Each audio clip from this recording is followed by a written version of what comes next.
दापोलीचं समृद्ध पर्यावरण, तब्बल 28 वर्षांनंतर दापोलीत शेकरूचं दर्शन.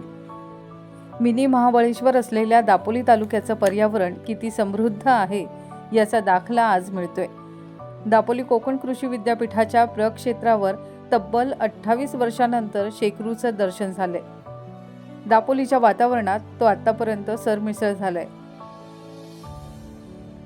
1998 नंतर थेट 2026 मध्ये या देखण्या पाहुण्याचं दापोलीत आगमन झालंय. शेकरूला पाहणं ही सुद्धा एक पर्वणीच आहे.